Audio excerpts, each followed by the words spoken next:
Forward TV. The world is thinking.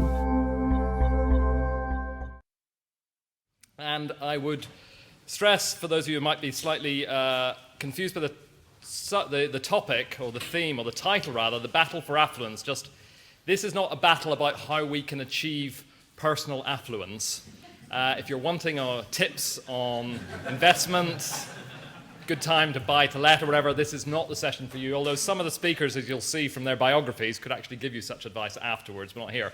The battle for affluence actually means the battle about ideas to do with whether affluence and the drive for affluence is a good thing or not, or whether the costs of the pursuit of affluence are such that they outweigh the self-evident benefits from history.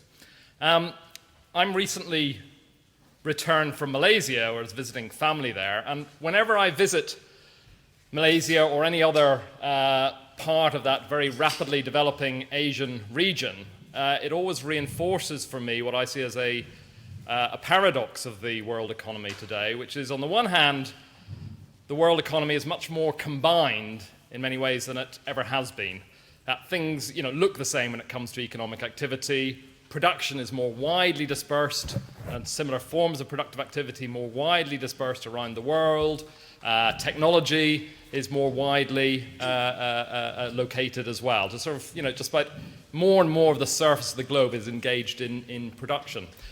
But the paradox, on the other hand, the world remains in many ways also very, very uneven. And I think that unevenness is nowhere more clearly expressed than in the subject matter for our discussion, in attitudes to growth and to affluence.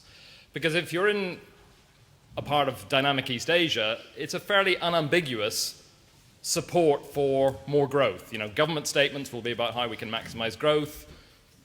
Day-to-day discussion in the newspapers, in the media, on television, all takes for granted that more prosperity, more affluence, more growth is a good thing for their developing societies. And in everyday life, people talk very openly about we need more abundance, let's strive for abundance, strive for affluence. And that, as all of you have read the introduction to this one, though, is clearly in very sharp contrast. There's a great dislocation between that idea and attitude to growth and to affluence than what is prevalent in many Western developed countries across Europe, in Britain certainly, and also in America, where there's a much greater ambivalence about the impact of economic growth, to the extent to which one can talk about a prevalence and ubiquity, really, of skepticism about growth, about the fruits of prosperity. People talk about the perils of prosperity.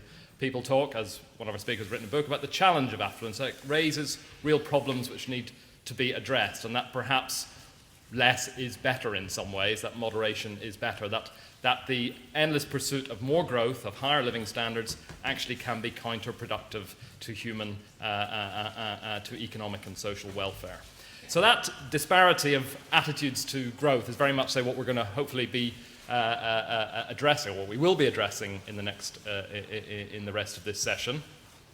Why these ideas are so dominant in the West, that we should be focus on the sort of the negativities of growth and of affluence, and to the extent to which is it the West which is sort of leading in the level of ideas, and that it's countries like Malaysia and China, who are very aspirational for growth, who are either that's something that's appropriate to them at this stage but won't be appropriate later, or are they a bit behind the times, and that the downsides of growth, whether it's environmental or particularly the social costs of growth, the impact on health, the impact on inequalities, are ones which should be given more due attention.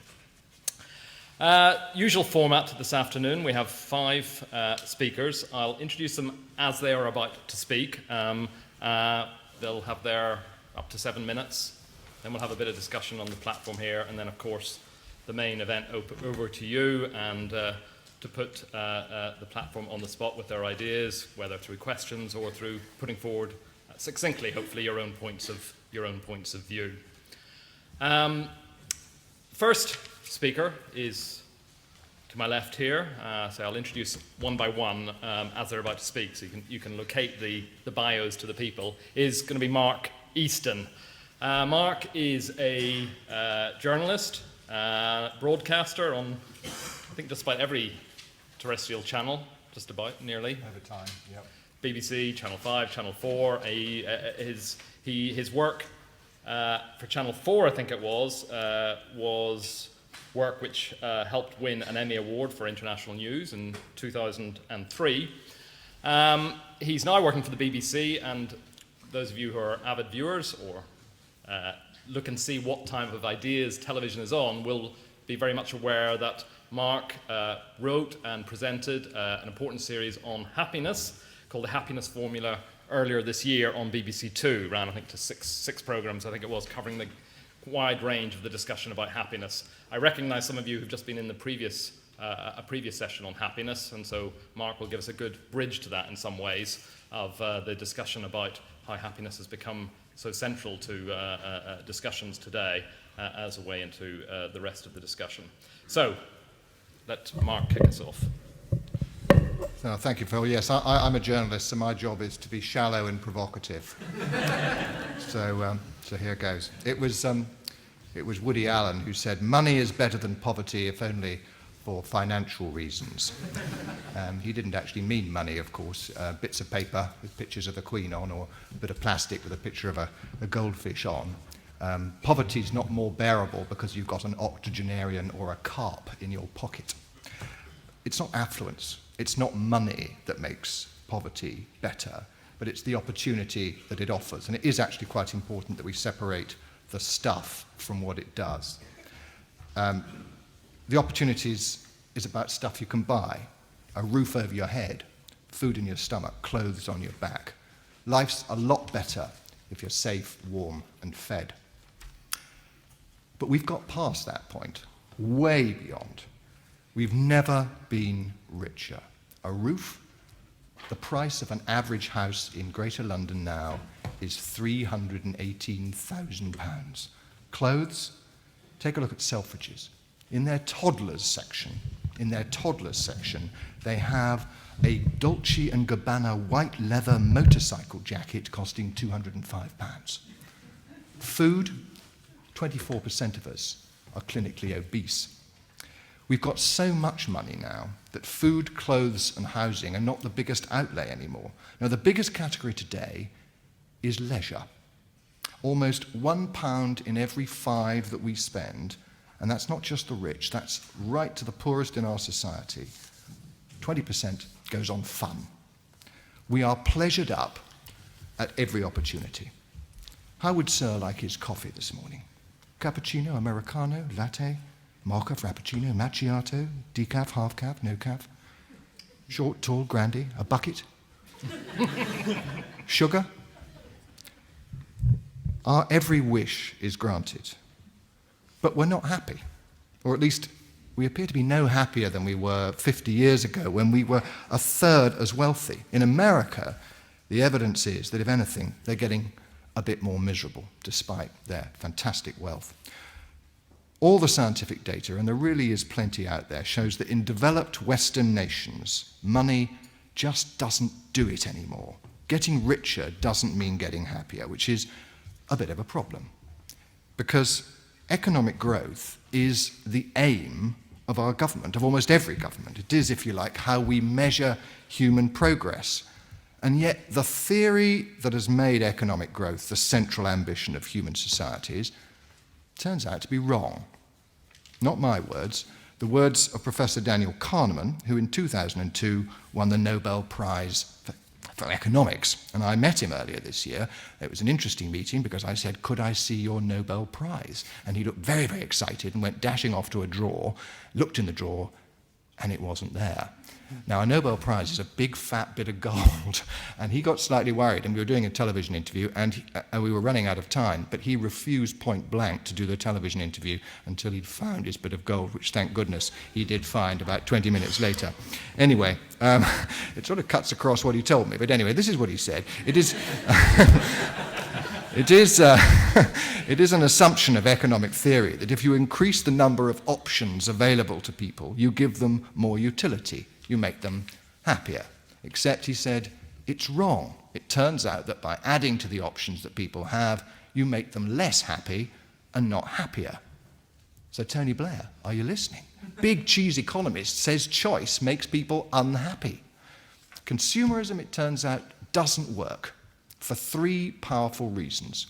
One, we adapt to what we have. That dishwasher that gave us such pleasure when we first put it on, it doesn't do it for us the 100th time. When it works, we feel nothing. When it breaks down, we feel miserable. Two, we compare ourselves with people who have more. We always look up, not down. So our shiny new car makes us feel good until the neighbour drives up in a better one, and then we can feel resentful. So the temporary pleasure the Ferrari gives its owner can actually cause long-term displeasure to many others. At best, it's a zero-sum game. At its worst, wealth is actually toxic to well-being. And the third reason, consumerism doesn't work because we're constantly forgetting reasons 1 and 2. We keep making the same mistakes. Over and over again, we spend our money on stuff which might give us a short burst of pleasure, but doesn't make us any happier in the long term. Bo Derek, just thought I'd mention it. No, Bo Derek once remarked, "Whoever said money can't buy happiness simply didn't know where to go shopping." Retail therapy does make some people feel good. I buy that. But consumerism also screws people up. Research here in Britain suggests that it's the poorest children who are the most brand aware. The people who have the least money are the ones who feel the lack of consumer possessions the most. Not having the right trainers, the right mobile phone, the right iPod or Game Boy. The billions spent on advertising tell them that if they own these things, they will be so much happier. And if they don't, they're dorks, ugly failures. In our consumerist age, status is equivalent to the size of your wad. Once, a man could be highly regarded because he had a talent. He could make a fine cupboard, or lay bricks beautifully, or grow fine turnips. Today, it don't mean a thing if he ain't got the bling. Don't get me wrong, I'm not against striving to be better off. At an individual level, money makes people a bit happier. If the BBC doubled my salary right now, I would be very happy and somewhat surprised. But you know, once I got used to that new level of income, a matter of years or even months later perhaps, my happiness levels would at best be only a little higher than they were before. Here's the modern mantra. We work, we buy, consume, and die. And we don't know why. What I question, I'm not against shopping, money, or economic growth. I'm not in favour of poverty, far from it. But what I question is whether we put too much emphasis on making ourselves ever richer and not enough on looking at how we might make our society happier. If economic growth next year was 1% rather than 2%, we'd still be richer than we've ever been. But if we transferred the effort of creating that extra 1% into alleviating the real poverty in our society, not the relative poverty that is to a great extent miserable exclusion from a consumerist society, but the poverty that comes from a culture that puts money before meaning. Thanks. Thank you very much, Mark. Straight on to our second journalist speaker, Daniel Ben-Ami, who is a financial journalist, one of those who can give you the investment tips in the bar tonight. He has worked for many years in financial journalism, written for the broadsheets, written for the broadsheets, as well as a number of specialist financial publications. But he wrote a book recently, or his last book was entitled Cardly Capitalism, The Myth of the Global Financial Casino. But since he's written that, he's begun to work more specifically on issues of economic growth, and he's currently writing a book on changing perceptions of economic growth, which is obviously very pertinent to today's discussion. A book whose provisional title is Ferraris for All. Daniel. Okay, thanks, Phil. What I want to argue today is that happiness is really overrated. It's overrated. We shouldn't really be striving for happiness as a society. And what I mean by that is obviously I don't believe that people should be miserable or that people should suffer. Far from it. But I don't think that happiness should be the goal of social policy, should be the goal of government. And I don't believe that government should be essentially forcing us to be happy. And the converse of that also is that I think that whereas happiness is overrated in importance, affluence is underrated. We've really forgotten how important affluence is to our well-being, to human prosperity. I mean, think about happiness as a social goal. I would say the fact that humans are restless, the fact that they want things to be better than they are, the fact that in some senses they're unhappy with their lot, is actually very positive and has been a driving force of human progress. When the wheel was invented, whoever invented the wheel, they didn't just admire its beautiful, round, circly, aesthetic qualities and say, oh, this is great, we really like this. They didn't just roll the wheel up and down the street or whatever they had before they had streets and say, this is really great. They thought, what can we do with this? Let's attach it to a horse-drawn cart or an ox-driven cart. Later on, let's attach it to a steam engine, to an internal combustion engine. Okay, we've invented a car, let's make the car better. That kind of restlessness, people saying, well, we're not happy with what we've got, we want to do better. That's been really positive. Or, similarly with writing. Obviously, writing was a great invention. But humans didn't say, oh, well, we've worked out how to carve letters in stone or write on scrolls of papyrus. They said, well, what can we do? We can write with a quill and ink. No, maybe we should have a fountain pen. Maybe we can invent the typewriter and do better. We can have a word processor.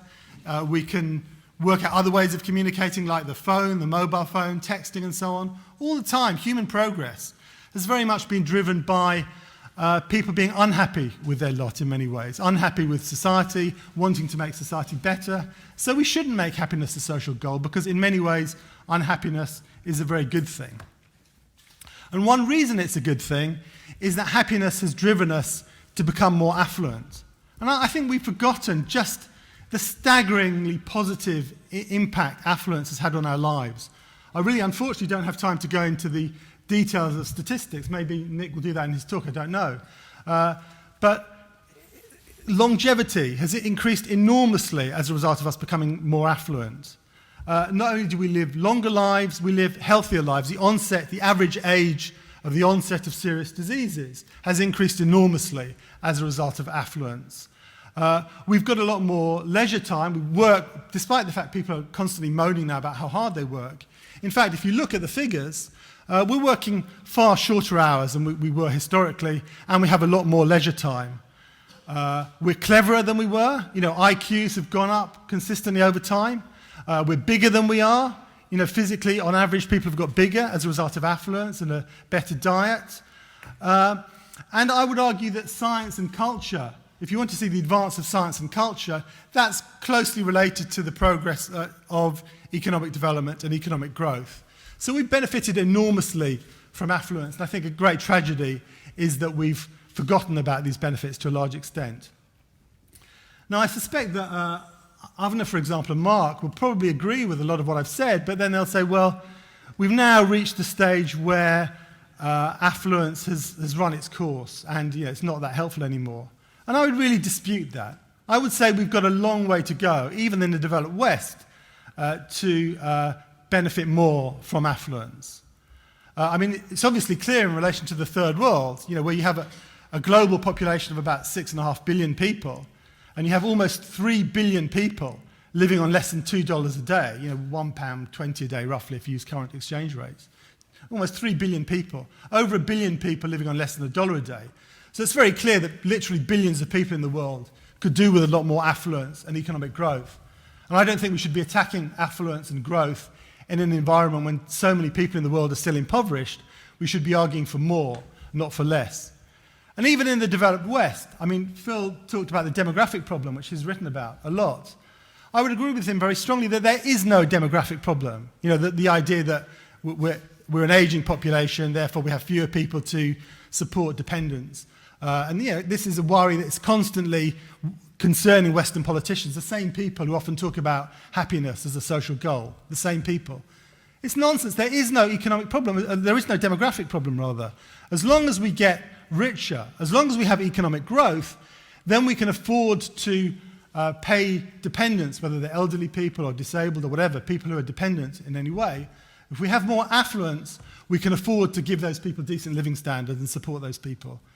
One other example, climate change, which obviously I hesitate to get into the details of that. And this is not the session to talk about the science of climate change. But one thing I would argue very strongly, and which is the complete opposite of the conventional wisdom being put forward by the government, which is that if we're going to tackle the challenge of climate change, which is a challenge, we need more resources. We need to be richer, we need more resources, we need to be better off. Whereas the government is going in completely the wrong direction. It's saying, you know, what we need to do is to restrict consumption, we need to stop running the water when we're brushing our teeth, stop putting the standby switches on our TV. Even in Australia now, they're saying you're not allowed to sing in the shower, because if you sing in the shower, this is literally true. Energy Australia put out a press release saying don't sing or don't think in the shower either, because you couldn't make this up. It is ridiculous, but it is what they're arguing. You can check the press release. That if you sing in the shower or think in the shower, then what you do is you spend more time in the shower, which means that you contribute to global warming, more energy is used, and that is a real problem. I mean, obviously that's an absurd example, but I would argue to take society forward, we shouldn't be happy with what we've got, we should be arguing for more, and we should be really pushing the benefits of affluence, not forgetting them. Thank you, Daniel. For a third speaker, I'm very happy to be able to welcome Avner Offer. Avner is Professor, Shishil Professor of Economic History at Oxford University. His economic research is, over time, been very, very broad in different areas of economic, social affairs. But over the last decade, Avner has focused on the issues of consumption and the quality of life, particularly looking at the United States and at Britain. And out of that work, that decade of research, he's produced a book, which certainly in the UK came out earlier this year, which is very much the reference point for this discussion about affluence today, and is going to become more and more referred to. As we were chatting earlier, Mark was disappointed that he hadn't come across the book for his BBC Two programme earlier, and as we said, you know, if Mark does a follow-up programme, Avner's book will certainly be central to that. His book, as you'll see from the blurb, is called The Challenge of Affluence, Self-Control and Well-Being in the United States and Britain since 1950, and very recommended for putting forward the arguments which are so central to today. Avner. Thank you. I'm tempted to say affluence is just a statistic, but I'll say affluence can be reduced to a single statistic or number, and I'll define that number now. It's the annual rise in the flow of goods and services traded in the market or provided by government, divided by the population, and measured at the point of choice. It's a bit of a mouthful, just the flow of dollars, if you wish, in the economy, on the output side or the input side. This is called economic growth. It is a statistical artifact. Now, affluence needs no advocates. I think contrary to what we heard before, I'd say the vast majority of opinion supports affluence, and even I support affluence. I don't even know why I say even. I support affluence. Whenever I switch on the central heating, I remember how good it is. But everyone has to specialize, and so I specialize in the detriments of affluence. I want to look at the underside of affluence. And if there's a battle of affluence, it is about whether maximizing this number, maximizing the rise in the flow of traded goods services, is all we need to strive for. Whether it is our only priority. There is a big difference between rich and poor societies. Daniel managed to confute the two in his concluding remarks. Growth has a very strong positive effect for the good on poor societies. Let no one doubt that. It is a high priority. But it adds very little in measures of real welfare for the rich societies, where basic needs are largely satisfied. Why should there be a battle then? Well, I'm against battles, but if there has to be a battle, then it is because there are things which this statistic, this number, does not measure, especially in countries which have already reached a middling or high level of affluence. And that some of the things that we acknowledge as desirable, valuable, and good are not captured by economic growth and can even be undermined by it. I will briefly list some of these things. Children, health, life expectation, yes, life expectation, inequality, friendship, love, family stability, sanity, natural beauty, free time, climate change, and the rigors of getting here this afternoon caused me to add working trains and open roads. Simple example. Men now work about 42 hours a week on the average. If we all started working 60 hours a week, then affluence would increase. The leisure that we lose is not measured in the national income. John Ruskin said, there is no wealth but life. The richest country in the world, I won't say which one it is only about 26th at the moment in life expectation. There's a weak relation at any given time between national wealth and life expectation. You can achieve the same life expectation as this richest country at 1/5 of the income at any given point in time. Over time, there is a relation. The benefits of economic growth are not distributed equally. If one man owns everything and everyone else owns nothing, that is still not inconsistent with economic efficiency. A good deal of our well-being depends not on how much goods we have absolutely, but, as has been said before, on how much we have in relation to others. Now, we understand why affluence does not make us happy. We've heard from Mark. We get habituated to the flow of affluence, and it no longer makes us feel better. So we need to run faster and faster to stay in the same place. That is called the hedonic treadmill. Also, the statistics that I mentioned measures some bad things as well as good things. If crime increases and we build more prisons and we employ more prison warders, then that is measured as a good by our statistic.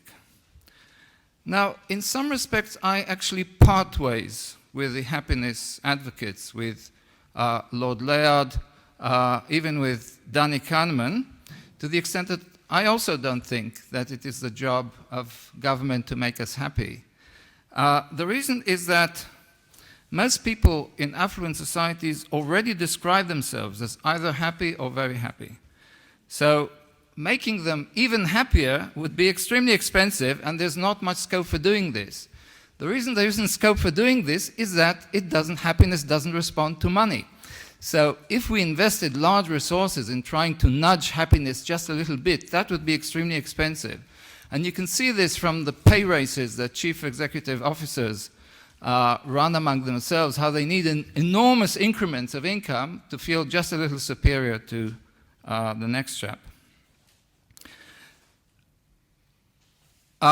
In contrast,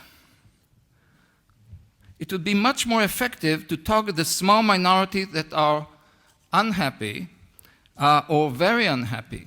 This is really, in most societies, just 10%, maybe 15% of the population. And we know why they're unhappy.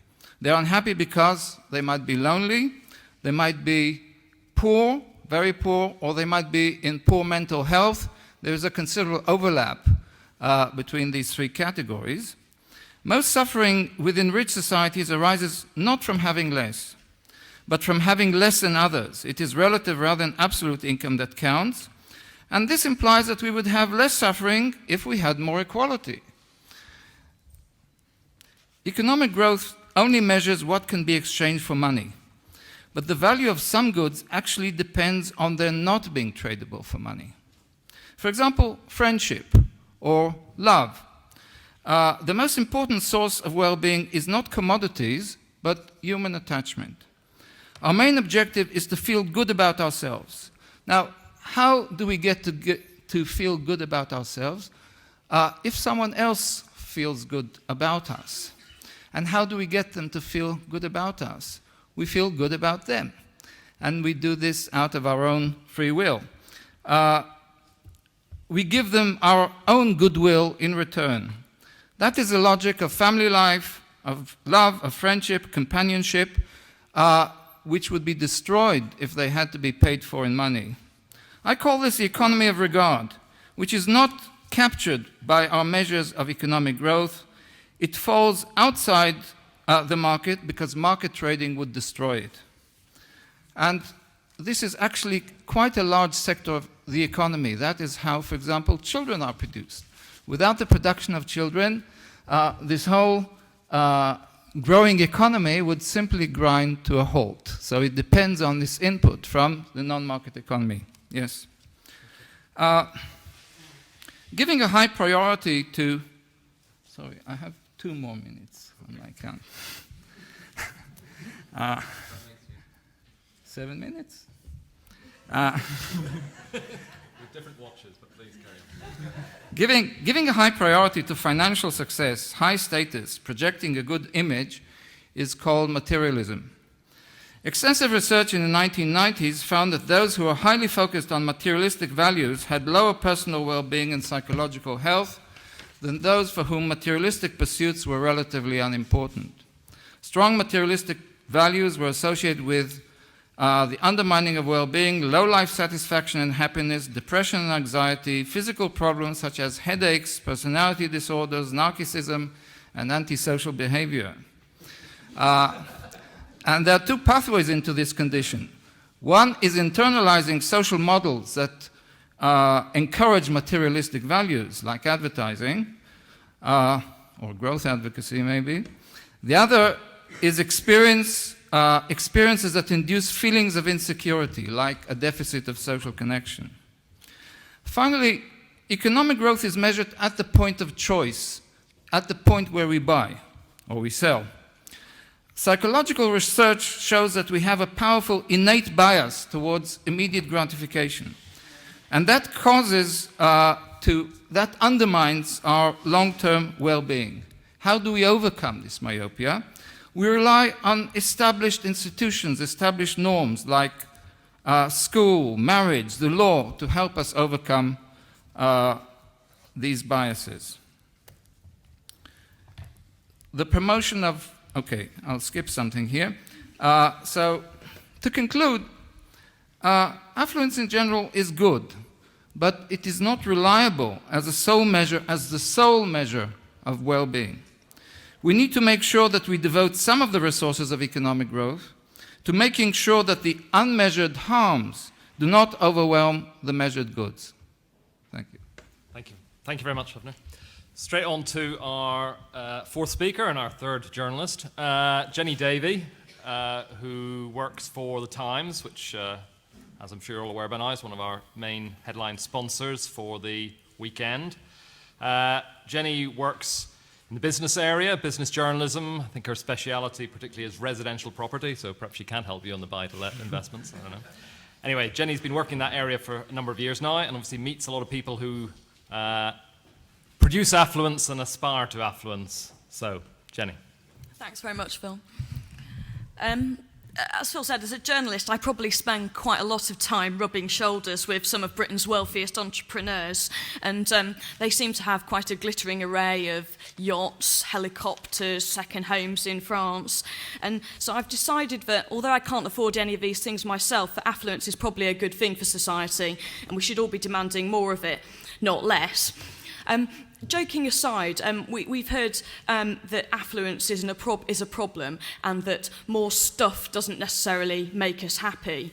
But whether you agree with that or not, I'd argue that the discussion and the attack on affluence is actually an attack on aspiration, and this attack on consumerism is actually an attack on us all wanting and demanding more.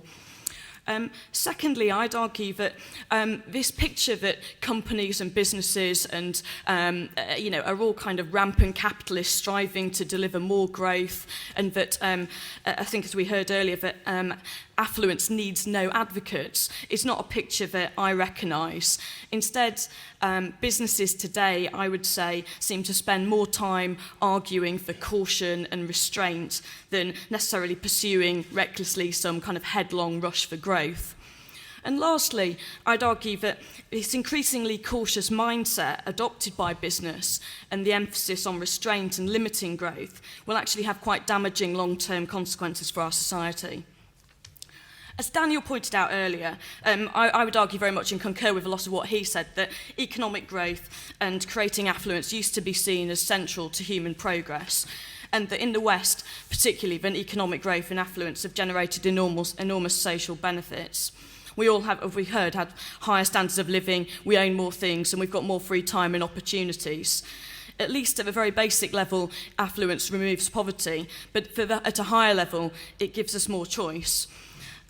In the past, we used to aspire and sort of argue that we would hope to transfer these kind of same high living standards that we enjoy here in the West to the poorest nations. But today, when we look at the discussion about China and India and how they're in the middle of a development boom, more often than not, people spend more time emphasising the problems of this rapid industrialisation than celebrating their achievements. I'd say, whatever you think about what China's doing, in the West at least, I think it's come to symbolise in our imaginations all that is toxic about too much economic growth. But when so many people in China are still poor, I'd say we need to be pushing for more development, not less. And in Britain too, we should be arguing for more investment and growth. We all know about the problems of our creaking transport system, ageing schools and hospitals, and limited housing supply. And they all need greater investment if we're to make sure that future generations enjoy a better standard of living than we do today.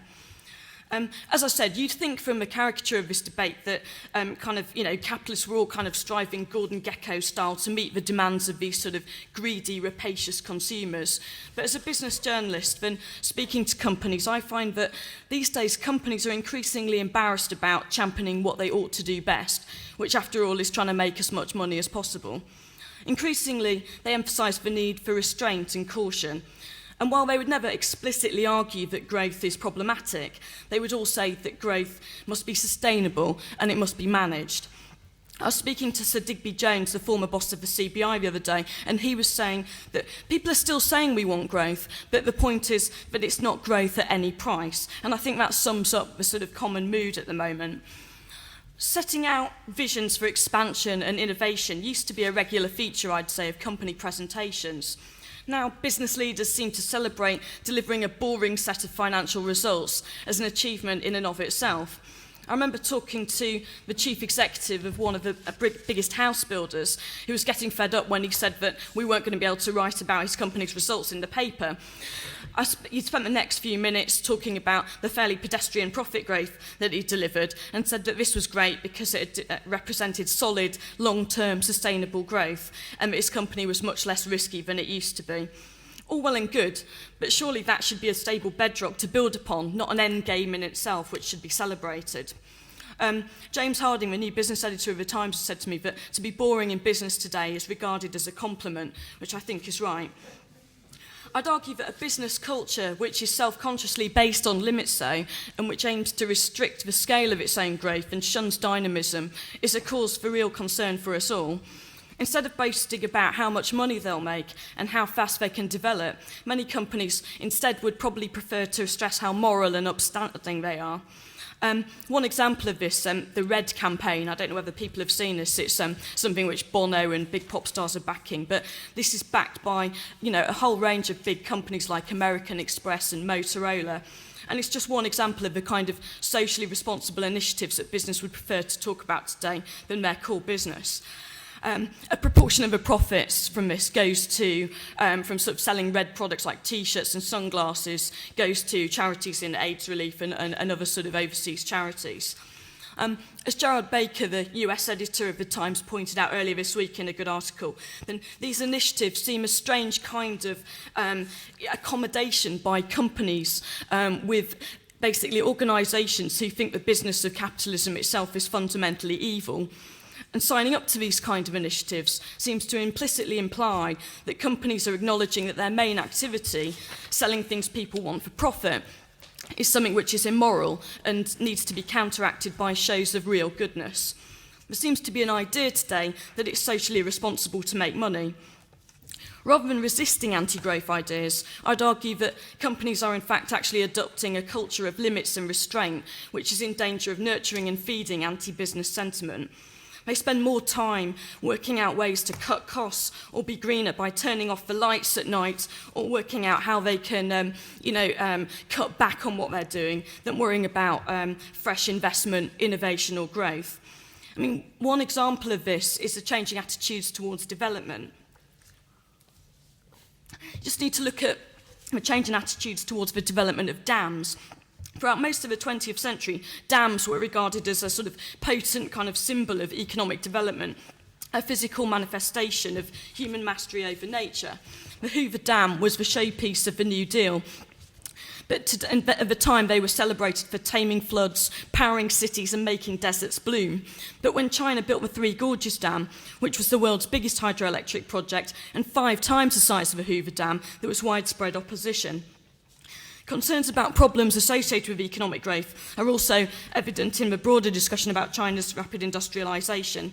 People are more worried about the impact of millions of Chinese getting access to cars and fridges than they are talking about the country's successes.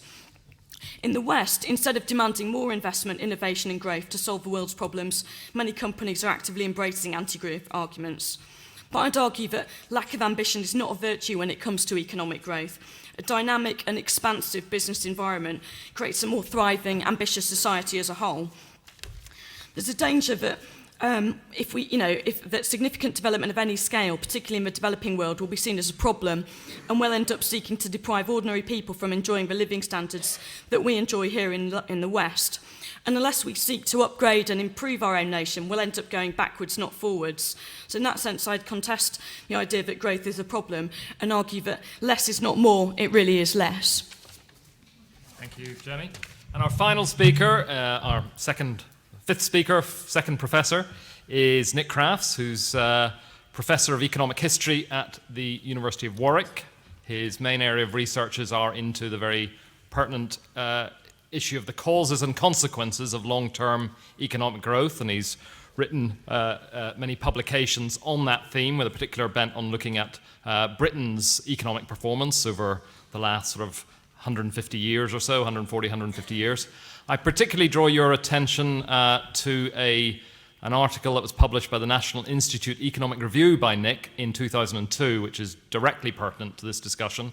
Very good, I thought very informative and powerful contribution to the discussion about whether GDP is an appropriate measure for economic welfare. It's an article called UK Real Economic Income from 1950 to 1998, Some Grounds for Optimism, and sort of challenge the sort of pessimism of some contributors to that discussion.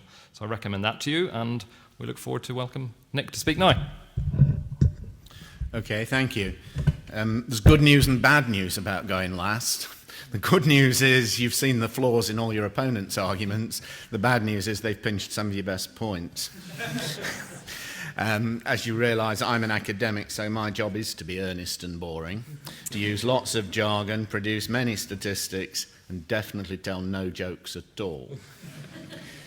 I want to say that from the perspective of economic history, the most obvious thing that changed in the world was the point at which we could have rapid technological change. And broadly speaking, that happened around about the time of the Industrial Revolution. Since then, technological change has driven forward conventional growth as measured by gross domestic product or whatever, but it also has had a huge number of other implications, as one or two of my colleagues have already pointed out. Compared with the mid-19th century, we now live on average about twice as long, and we work about half as much.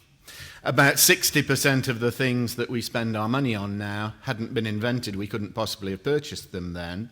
And what was available, an important point I think to remember, was typically very low quality.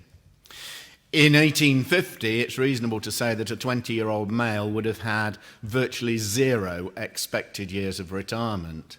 A 20-year-old male today has expected years of retirement which are possibly of the order of 20 years. These are massive changes.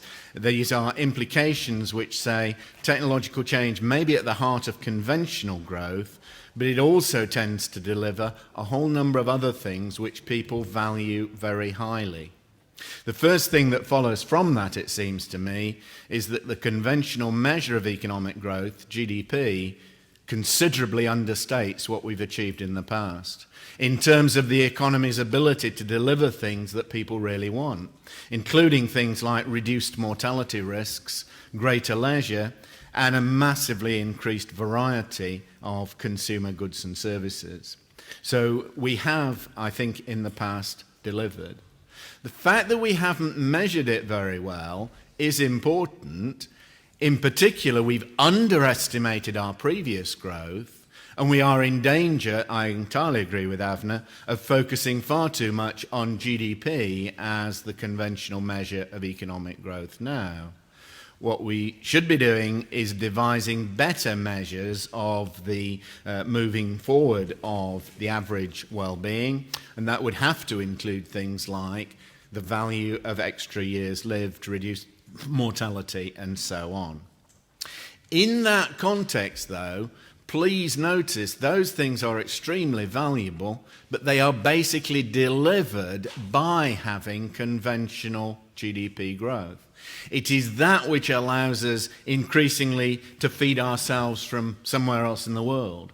One of the biggest changes that the 20th century's economic growth delivered was the ability to have far more people working in education and health. They have actually been the two biggest employment growth categories of the 20th century, in the sense of the change in the proportion of the labour force which works in those areas. That is a result of economic growth. Economic growth has been permissive of that.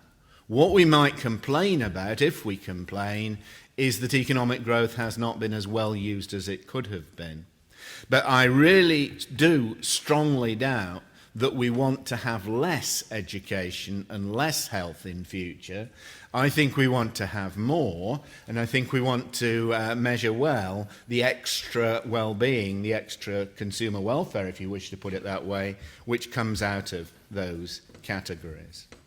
In that context as well, let me say that it is certainly true that people do not report themselves on average as any happier than they were 50 years ago. But if any of you was to be transported back to the 1950s, taking a trip in TARDIS holidays or something like that, then I think you would definitely experience a drastic reduction in your standard of living. Huge number of things which we do value very heavily were just not available to anybody there. When I gave a talk along these lines a few years ago, I won't do it today, we haven't got long enough, I rehearsed the impoverishment of J.P. Morgan, that very, very wealthy American banker of the 1890s. Poor old J.P. Morgan was a banker and a hypochondriac. The things to which he did not have access meant he would have given his eye teeth to live a few decades later. The happiness literature, though, does have some really important messages for us, I think, if you look at the underlying things which cause unhappiness, according to empirical research along the lines done by people like my colleague Andrew Oswald. Quite a number of the major sources of unhappiness come from inadequate health provision or indirectly from inadequate education, which lowers people's life chances and hugely increases their chances of being unemployed. And that, I think, to an economist is almost the biggest message from the happiness literature. That among the things which the economy does to people, the one which really can do them harm is to create involuntary unemployment. Unemployment is hugely bad news according to the literature on happiness. It's not just the financial costs, it's the other scars that go with it, if I can put it that way. I think that means that unemployment probably should, or good policies towards unemployment probably should have a higher policy priority among economists than increasing the rate of economic growth conventionally measured just a little bit more. Certainly says we need to design the labour market to function well, and we know quite a lot about that. But think one moment more. If we want to avoid massive increases in unemployment in a world of rapidly improving technology, we can't do it without increasing GDP. Without increasing GDP and increasing demand in the economy, the employment opportunities will not be there, and their absence will create the unhappiness as a result. So I think when we think about economic performance and happiness, we need to think about, if you like, the model of the economy that lies behind what's going on, not simply look at the headline figures in the kind of opinion poll evidence. Without economic growth, given what would happen to the labour market and our inability, I think, to deal with that, unhappiness, for me, would then proliferate. We have achieved rapid economic growth, but I think I'd want to be on the side of those who say we haven't managed it all that well. In particular, I think we do need to do a lot more to correct distortions in the economy. Given that I'm afraid I am a fully paid up economist, I'll admit it now since you've not all rushed out already, I think that means getting prices right. That's actually the key thing we need to do more of in future. Those prices need to reflect true resource costs. Actually, to put in my bit of jargon, if you wish, pricing in the externalities is what we need to do. In other words, we really do need to go for more in the way of things like environmental taxation. We certainly should see things like congestion as problems we don't have to live with. There are pricing models that can solve that very easily if we have the political will actually to do it. We also need to eliminate distortions which are at the moment starting to make economic growth victimise young people, and in particular young people in the southeast who can't buy decent housing. The main reason for that is what we have done as a society to the price of land. It is the draconian price distortions which have come from severe and savage planning restrictions. We need to be much more open-minded about the use of the market, the good use of the market in housing as well. So, my story is, get the prices right, confront the issues directly, do not for a moment think about trying to stop technological progress and or economic growth. That really would be the wrong answer, and to finish with a standard academic cliche, that would be throwing out the baby with the bathwater. Okay, can we thank our panel speakers?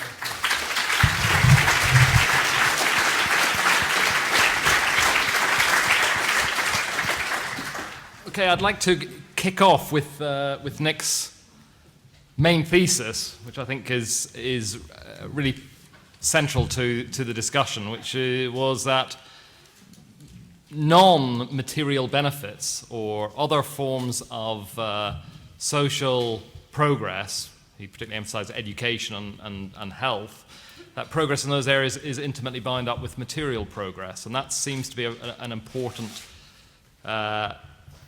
perspective for us to be clear on. So I would like people's views on that. Here we have this traditional Enlightenment view, I think summed up by Auguste Comte in the 19th century, where he said that all human progress, political, moral, intellectual, is inseparably bound up with material progress. So I'd like the speaker's views on that. I mean, is that an anachronistic perspective? Have we gone beyond that? Is there now a divergence between material and the non-material? Who would like to comment on that question, if I can throw to each and every one of you? Daniel, thank you. I think they are bound up, yeah. I mean, I think it's interesting, Phil mentioned the Enlightenment, to look back at the American Declaration of Independence, where Thomas Jefferson talked about the right to life, liberty, and the pursuit of happiness. And I don't really have an objection to that formulation. I mean, although he uses the word happiness, because to me the notion being put forward there is that economic growth is part of progress more generally defined.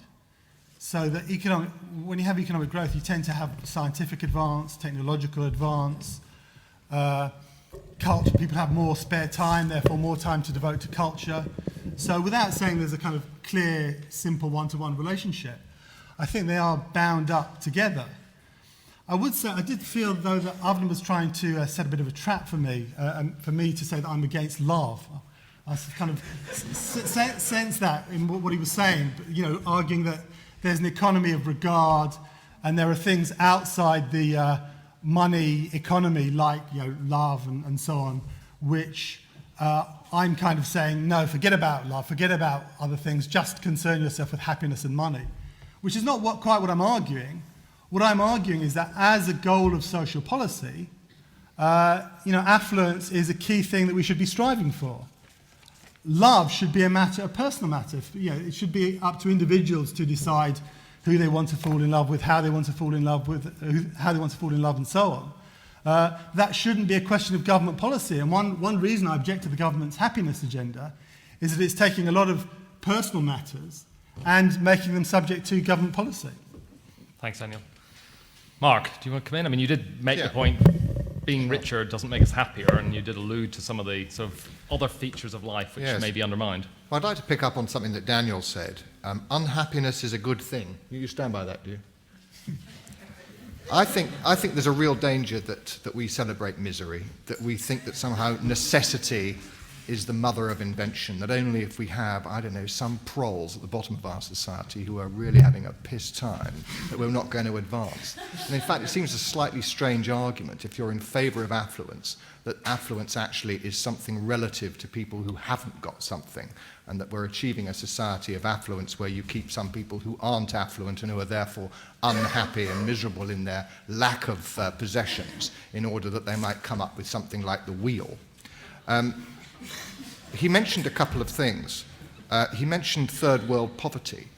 Well, I think that's the point, is that, as Avner was saying, and I said as well, is that actually there is a point for any society that they need to pass before economic growth doesn't start working for them in quite the same way that it did. And it's been calculated at about £10,000 to £15,000 average incomes in a society. At that point, things start to get better.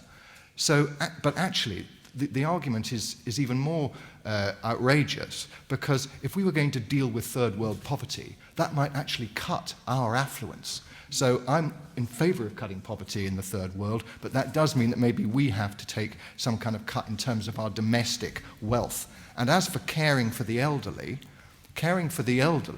if we want to care for the elderly, then maybe we could do that by having things like extended families and communities that cared for each other, which is the counter of the affluence argument, where you have a very highly mobile workforce that shifts around all over the place.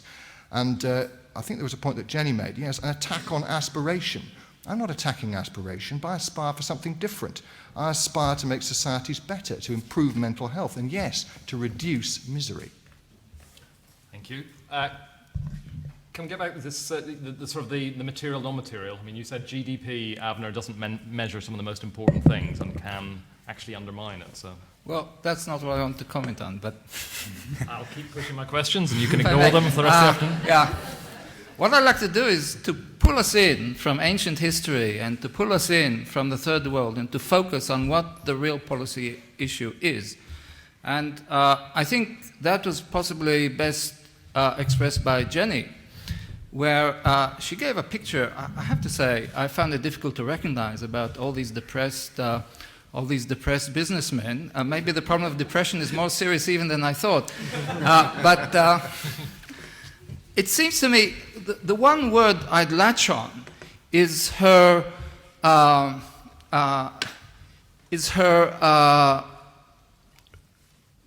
disquiet with the notion of sustainable development. You know, this sustainable, in quotes, is something that's really holding us back from rip-roaring forward. Now, there is a saying, if it cannot go on like this, Well, it won't go on like this. And that's true of unsustainable development. It's true of unsustainable growth. If it's unsustainable, it really is unsustainable. That's what it means. So my point really is that what is the core issue here, it seems to me, is the current policy issue, which is how much priority do we need to give to economic growth? The promotion of economic growth, this is something I skipped, the promotion of economic growth, regardless of social cost, serves the corporate agenda of untrammeled freedom of the strong, who are often monopolists themselves, to take advantage of individuals and especially the weak. So competition is for the poor and not for the rich in general. And so I think this is really what we want to decide. How much are we willing to pay for growth? And not only how much other people are willing to pay for growth, the people who will be ground down by this. But Avner, I'm going to push you on this. I mean, Okay. aren't you, Nick's thesis, Nick's argument that without material progression, without more economic growth, you're not going to be able to afford the better education, the better health services, many of the non-material things which make up a stronger quality of life. Well, aren't you worried about that issue? No, I'm not. I'm not worried about this. Really, I think it's very easy to put Nick and myself on two sides of the barricade or the battle. What we do is we largely cover non-overlapping areas of the agenda, in that he focuses on the good things, I focus on the worries. But in general, I don't think there's a lot of disagreement between us, as Blair said about that general. But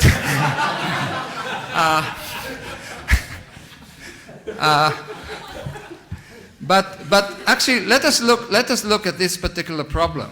So we can invest, as Tessa Jowell would like us to do, in high-return casinos, which will give us returns of 15% a year, or we can invest in schools. Now, what is the rate of return on schools? I'm not sure, but it's not going to be as high as the rate of return on the casinos. So we might actually have to sacrifice something here for the long term. In the long term, this will pay off, but in the long term, we're all dead, as Keynes has told us. So I don't think it's a question of, I really want to repeat it. I never said that I'm against growth. Growth is a good thing. Central heating is a good thing. Even a few Ferraris are a good thing, I think. What I said is that we need to ask how much we pay for growth and how much growth is optimal. Really, that is the question. And here I think Nick will agree with me. Will he? I'm waiting to hear what you say, Avner. That's the cue for you, Nick, I think. Yeah. I'm going to do what everybody else has done, stick to my own theme. But I will follow from Avner, if I may. I think the key thing that we're not doing very well, if you now move it down to assessing different projects that we might spend our money on, is assessing rates of return. I think we do actually know quite a lot about how to measure social rates of return, but we don't in practice do it very often. The one glimmer of hope, I think, on the horizon there is the review led by Professor Tony Atkinson of the way in which measurement of government output is done by government statisticians, to start to push us much more to measuring outcomes and not outputs, and to take some sort of notice of what people think those outcomes, those better outcomes if they're achieved, are actually worth. That's my first point. My second point is to say that I think if I were looking at the Achilles heel of economic growth in Britain in the last 25 years, the thing I'd worry about most would be widening inequality. But if I do worry about that, and I think what it comes from in the sense of market processes, the most important of all is that it has become increasingly more important to have what in my jargon we'd call good human capital. You actually need to have knowledge, skills and so on. What has been awfully bad has been what the world economy has done to the unskilled worker in our sort of economy in the last 25 years. Particularly incidentally, we could bring gender into it. On this occasion, the unskilled male worker, who's been at the forefront of trends in manufacturing and so on. That does tell us that, to mention him again, our esteemed Prime Minister was of course correct when he said education, education, education. Medium to long term, that is what might repair the human capital deficit and allow an adjustment to these world market forces. What I'm not so sure on is that that agenda has actually been delivered. Identifying it as a correct agenda is important and useful, but then pretending that things are improving much faster than they are is a bit deceitful. Here, with the striped shirt, please. Thank you very much. I'd like to follow on from the last gentleman from the audience. I think there's been too much attention on our own situation in the UK. I think what's happening here is a belief that we've reached a stage in economic development where we do need to take a step back. Economic development has been a very successful driver now for a century or more, but we've reached a stage now where we've each got a car, a house, and so on, and we're beginning to say, should societies continue to be driven by economic development, or should we bring in other aspects of social welfare? And I feel that there's a straw man being constructed here. Some of the speakers on the left-hand side of the platform seem to be implying that we're arguing there should be no more economic growth. I think what we're saying is there perhaps should be economic development plus some other things given greater priority. And there are a number of things driving this, including some interesting work that's been done recently by the game-playing economists who show that individuals are driven not just by maximising something, whether it's welfare or wealth or whatever, but they are also driven by things like equality and even penalising others who don't play the game fairly. So I think we've reached a stage in our economic development where we're beginning to say we need to refocus things and look for other drivers for our development over the next 100 years or so. Those include economic development, but they include other things as well. Okay, take two more at the front, then we'll bring the speakers back, and then I'll take as many more of you can. Here. Yes, 2 points. First point is growth for whom? It's very clear, not only has income inequality widened, but the crucial thing is asset inequality. Roughly speaking, over the last 30 years, the percentage share of asset wealth by the poor has fallen by 25%. So, and that's from the Office of National Statistics. So that what we're actually seeing is those who don't own are falling further and further behind, while the rest of society is accelerating away. The second point is social mobility. A study by the Joseph Rowntree Foundation showed that actually for the generation born in the 1970s, essentially growing up through the Thatcher period, social mobility, the ability to rise from the lowest economic class into the next decile, is lower than it was in the 1950s. So there's very clear evidence that we're producing an economic underclass. And neoliberal capitalism as practiced by the US and UK isn't delivering on the very things it promises. It doesn't raise all boats. There's a lot of evidence for that. Second point, it also seems that there are different ways to grow. It seems that the sort of neoliberal Anglo-American capitalism we have is uniquely toxic to social life. It's destructive of the family, it's destructive of sexual relations, which are the binding relations for human beings.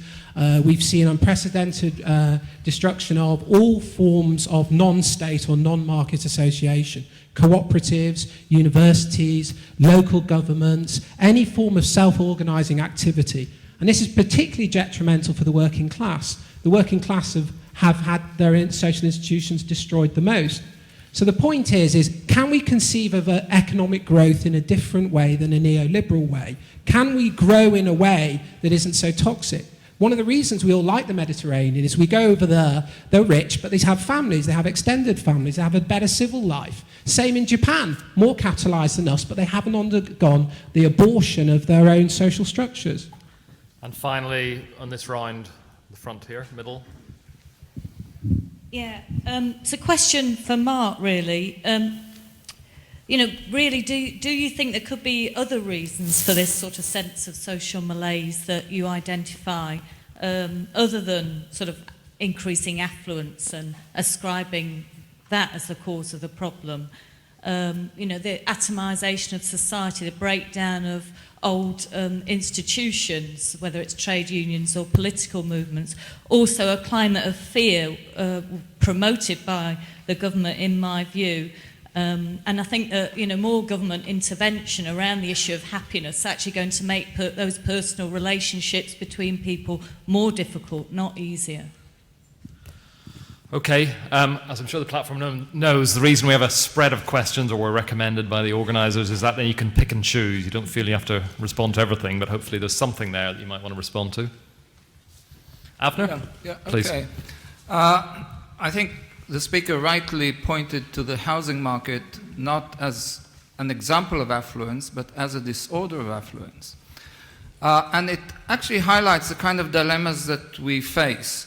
I think what Nick was saying is that we should really break down the boundaries which prevent us from building the green belt, for example, and start building on a broader area.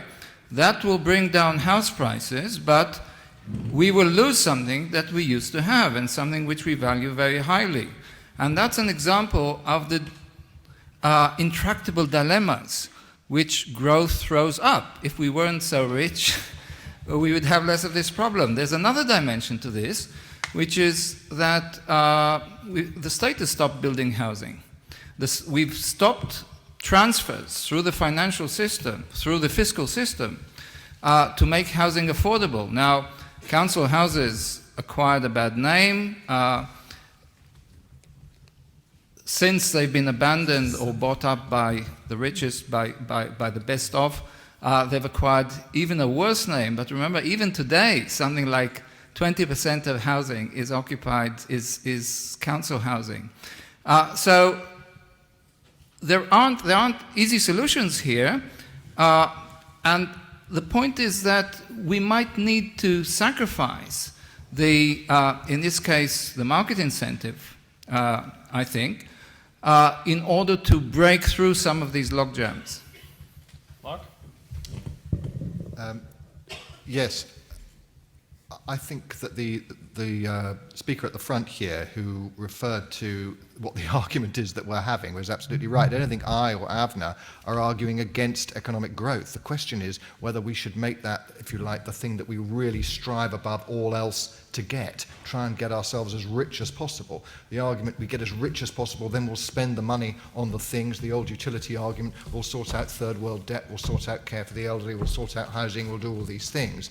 I'm not sure that history tells us that that's right, and that in fact what we've seen is a sort of search for affluence and individual affluence, and the climbing up the greasy pole has created, if you like, the society that you describe. It's an atomized, individualistic society where people move away from their family roots, they go and live in towns and cities they don't know their neighbors, they become frightened of them, they become frightened of crime. Throw in globalization, you've got fear of foreigners, you've got every kind of phobia you could ever imagine.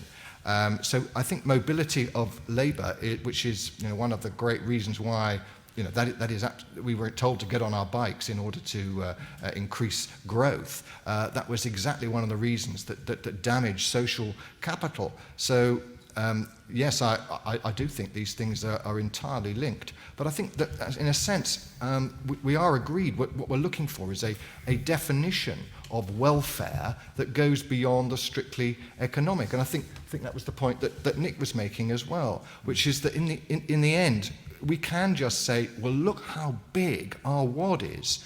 You could just do that, but that wouldn't tell you anything. I think governments, and you make the point about housing, I think. Yes, yeah.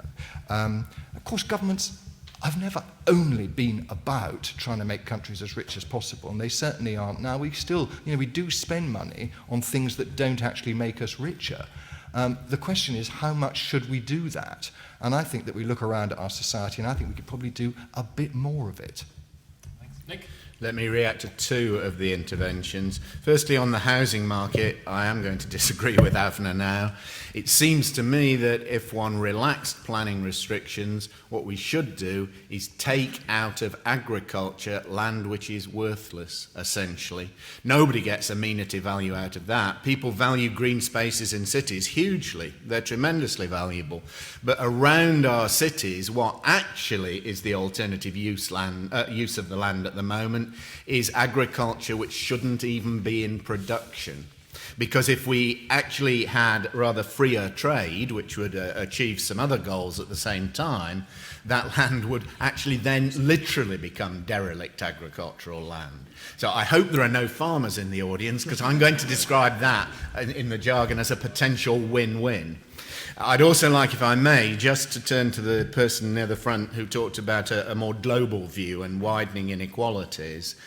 I want to make three comments there. Firstly, I do not see myself economic development as a zero-sum game. In principle, both sides, both first and third world, can benefit from increased interaction and so on. And it is clear that although very many people do live below extremely low absolute levels of poverty, fewer of them do than was true 20 years ago, primarily due to the success of China. So one of the things to celebrate in the world in the last 20 years is economic growth in China and India, which has actually taken quite a lot of people out of poverty. The example about that you raised about HIV, AIDS in southern Africa is ideal, I think, for my cause.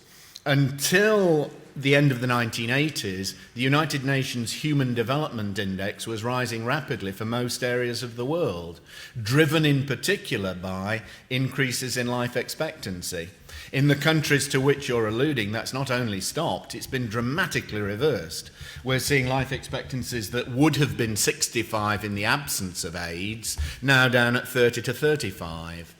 That does have implications for GDP growth, economic growth as conventionally measured.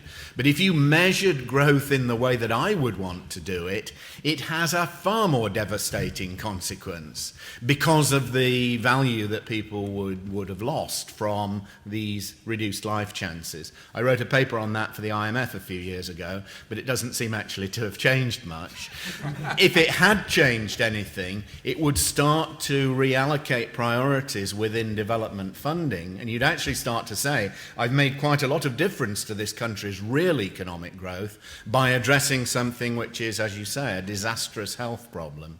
So I quite welcome that example. I think it's a very helpful one. Jenny? I was just going to say that at the moment there seems a greater kind of concern among business people about volatility and the effects of instability than ever before, but we probably are living in a time when growth is more pedestrian, more sustainable, and it's quite interesting that given we do live in a climate where there's kind of low inflation, low interest rates, you'd think this would be a sort of a perfect kind of bedrock in a sense for companies to invest more, to allow them to think more long term, to put more into research and development, and to actually come up with some sort of innovative solutions to some of the complex and difficult social issues that we've been hearing about. But in actual fact, they're investing less than ever before in R&D. They're investing less in innovation than ever before. And so I think we need to question whether stability and sort of aiming for low growth in and of itself is definitely a worthwhile thing, because if that's sort of the outcome of it, then we don't seem to be getting much end product as a result of it. Yeah, I want to introduce two concepts which I think are key to understanding this discussion. The first is growth skepticism, because there's hardly anyone, apart from the most kind of stupid tree hugger, who would say that growth is a bad thing. The form that the argument takes is kind of death by a thousand cuts, really. So people say, well, yes, of course I'm in favour of growth in principle. Of course I'm in favour of affluence, but it makes you unhappy, but it leads to inequality, but it damages the environment, but look at all the poor people, look at the third world, all these kind of buts. And to me, those kind of buts, that kind of what you could call growth cynicism, or maybe growth cynicism would be a better term, in fact, than growth skepticism. What we live in is a society where the benefits of affluence are constantly being called into question. Not by direct attacks, but by all these kind of indirect nags and qualifications and everything. And that's what I really object to. That's what I'm arguing against. The second thing I would say is that there's what I would call a paradox of inequality. And what that means is that you have an attack on affluence, which apparently takes the form of an attack on rich people. There's all these people with Ferraris and they're really wealthy, and look at all the poor people suffering. But in fact, the paradox is that the people who lose out as a result of the attack on affluence are the poor people, the billions of people in the world, without much, because we're saying, affluence isn't important. Obviously people who are rich, it doesn't matter because they're affluent already. But the people who really lose out are the poor people.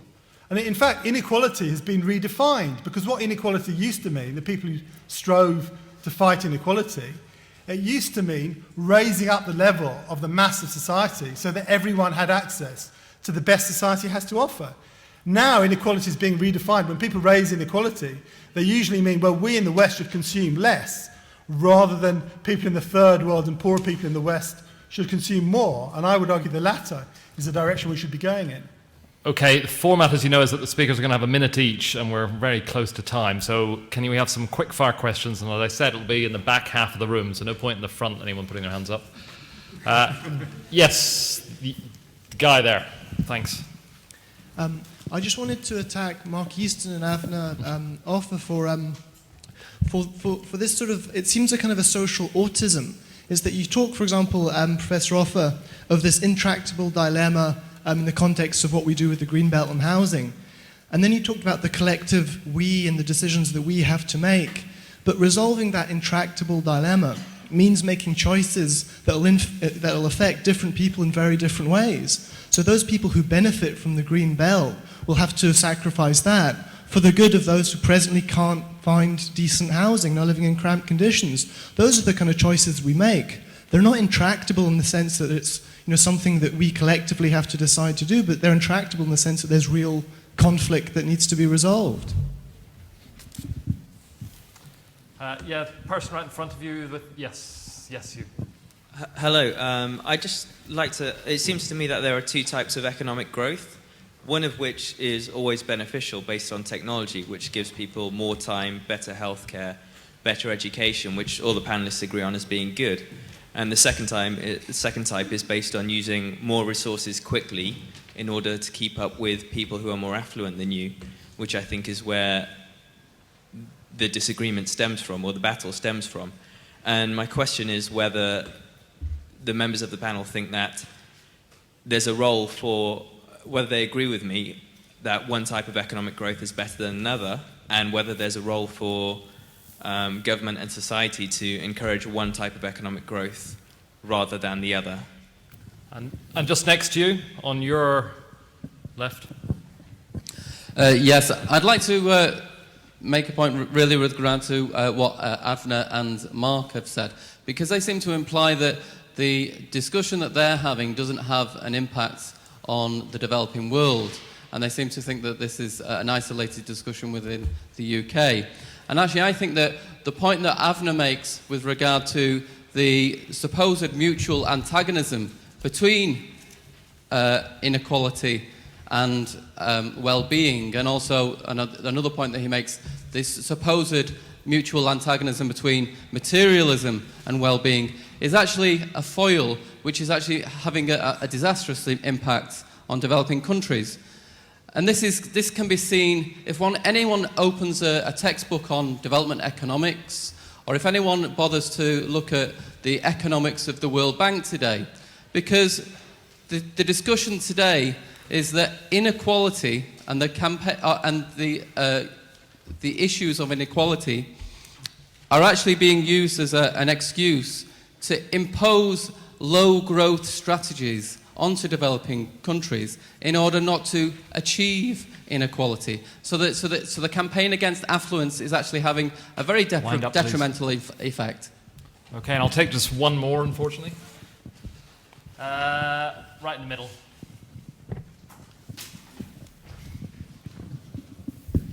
Okay, it's just a short point. It's just sort of throwing something out.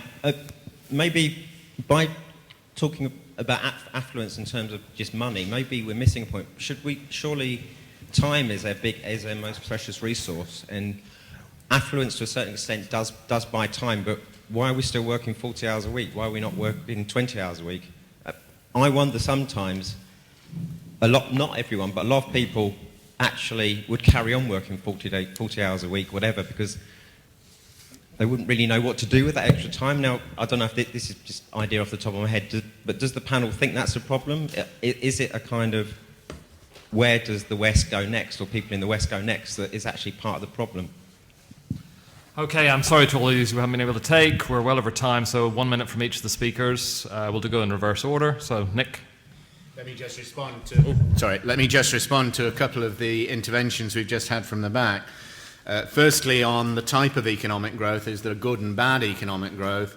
I think that underlines a theme I had in mind and people haven't focused on so much this afternoon, my point about getting the prices right. If you are pricing resources correctly, the economy then responds in terms of input mixes, factor proportions, and so on. So that would be my first comment, that the proper use and proper moulding, if you like, of the price mechanism is actually a powerful tool, and we should use it more. The second comment relates to the very last intervention, because it certainly has been quite a big theme of my own work, and it was implied in some of the things that I said at the start, that time is valuable, that not using time in market work, but being able to use it for leisure or non-market production, household production if you like, those other things do have real value to people. The important point though might be to judge how we're doing in terms of how much of your lifetime you have available to you in terms of leisure. If you look at it that way, the change is astronomical. Compared with the early 20th century, a 20-year-old male then would have expected in Britain to spend about half his waking hours in market work. Today, the same expectation is about 20%, assuming he remains fully employed until the conventional age. Economic growth has already freed up a great deal more time, but we need to think about it in terms of people being delivered with a lot more time, for example, after they're 60, rather than just looking at how many hours they work per week when they're 35. Thank you. Jenny? Phil asked earlier whether progress in society was sort of intractably linked with economic growth, and I'd say to a large extent it is. At least it creates a kind of sense of dynamism and optimism about society as sort of is evident in places like China at the moment, where they're planning to go to the moon, whereas we're kind of planning, you know, whether we can kind of cut back and sit around and we're discussing whether or not we're happy. I know where sort of I'd prefer to be at the moment. There's a gentleman at the front sort of said that neoliberal capitalism was not delivering. I'm sure there's plenty of people in this room who would agree with that and would actually quite like the idea of a social revolution, but kind of short of that, then I think the best we can do is at least argue that it should do what it's supposed to be doing and kind of deliver some growth and make some more money for people and, you know, raise standards for all. Avner? Sorry, Avner? Yes. This is about the concept that Daniel wished to introduce here. We started with growth skepticism and then it became growth cynicism. Now, what he would really like is, you know, not be held up by the first course and go straight to the main meal and just throw away all the ifs and buts. But we haven't heard an argument about these buts. You know, it strikes me as just childish impatience. These are serious arguments which have to be addressed, and the fact that, you know, we can't go direct to the Ferraris because we are generating detriments on the way. Now, I'd like to correct an impression. It's very easy to get an incorrect impression of what one is trying to say, so I'll take the liberty of reading a sentence just from my book, where I say, this, by the way, has been strongly criticized by reviewers. There is something to be gained from shifting income from the better off to those who are not. I put this in very polite terms, as you can see. There is a stronger argument from global well-being, from moving resources from rich countries to poor ones, and so on and so forth. So I think that to portray me as some kind of cynical reactionary who wishes to sit on the top of the pile and hoard things for himself or for his class or for his group is a misdescription at the least. Thank you. Daniel. Yeah, well, I'd hope I'm not childish, but I think I am pretty impatient, because I think we could do a lot better than we're doing now. Someone asked a question on the forms of growth. I think that's a premature question in a way, because the way I see it is that we live in a society where there's an enormous amount of anti-growth sentiment, really, really strong. It doesn't take the form of people saying in a blunt way, growth is bad, let's get poorer, because obviously that wouldn't go down very well with the general public.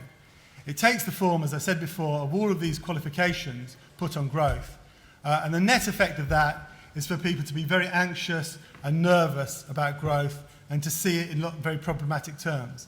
And in that context, I think we should be bending the stick in the other direction, saying growth is a good thing, affluence is a positive thing, it's something we should be striving for and should be delighted to achieve. And finally, Mark. Oh, I agree with all that last bit. I think affluence is good.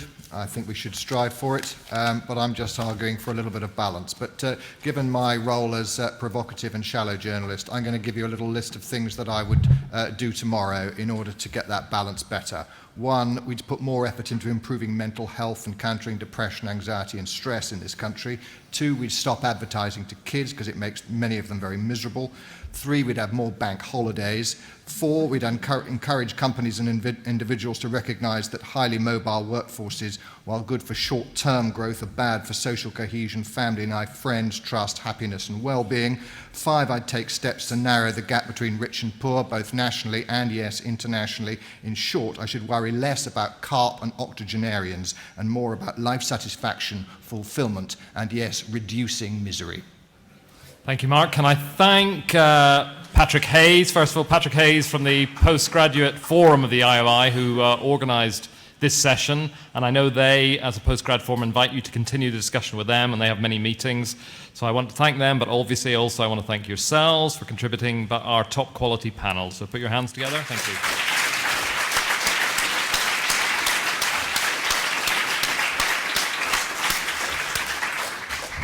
And now if you can help by vacating the room quickly, because we're a bit over time. Thanks. Thank you very much.